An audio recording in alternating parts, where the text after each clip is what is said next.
is still in session, and we plan to continue to be in session here within Kent County. First here at 5 o'clock, schools will stay in session, as you just heard, in Kent County as fears of coronavirus continue to spread. Thanks so much for joining us. I'm Annie Satowski. And I'm Doug Reardon. Kent County's decision to keep school in session comes as many other major universities and sports leagues, even professional sports leagues, are canceling classes and events over the disease. We have team coverage for you tonight. Our Darren Cunningham is speaking with a former Homeland Security official about the disease.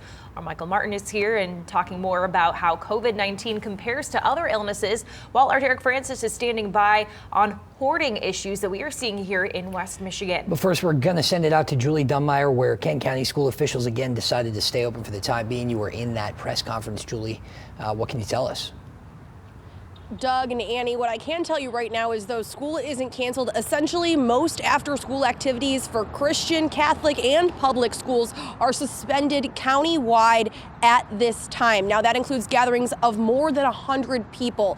They're trying to prevent the spread of this disease from children bringing it home to their loved ones, saying in this press conference tonight that children don't experience the same level of symptoms, but they're concerned about it spreading to other loved ones at home, and that essentially suspending school at this point would propose a further risk for those families who would have to find different care, maybe children staying with grandma, grandpa, that kind of a thing. Those are the populations that they're most concerned about with the spread of COVID-19. Now, again, so here's a list of some of the events that are suspended. Field trips, school-sponsored travel, assemblies and performances with more than 100 people.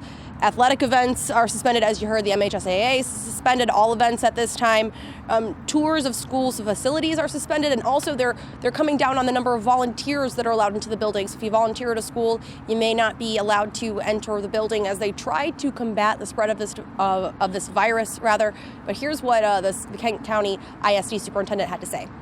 Everything will change if we find a child or a family member of a child that has been diagnosed with COVID-19. But right now in Kent County, that is not the case. We do not have a case of COVID-19 for sure in Kent County.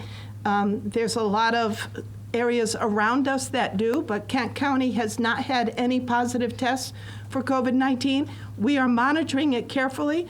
We have people under surveillance, and things could change in the future, but right now, the Kent County Health Department is not recommending the closure of schools. And that, again, a very fluid situation. The superintendent telling us they're in constant communication with health department officials here in Kent County to make sure that students are safe coming to school each day. Again, the Kent County Health Department told us earlier, too, that it's not a matter of if we're going to get cases of coronavirus in West Michigan, but we will be seeing them. Potentially, they expect that. They anticipate that. However, they do say that the symptoms vary so greatly and that the testing is reserved for those with the most severe symptoms. So keep that in mind. For now, live in Grand Rapids, Julie Dunmeyer, Fox 17 News.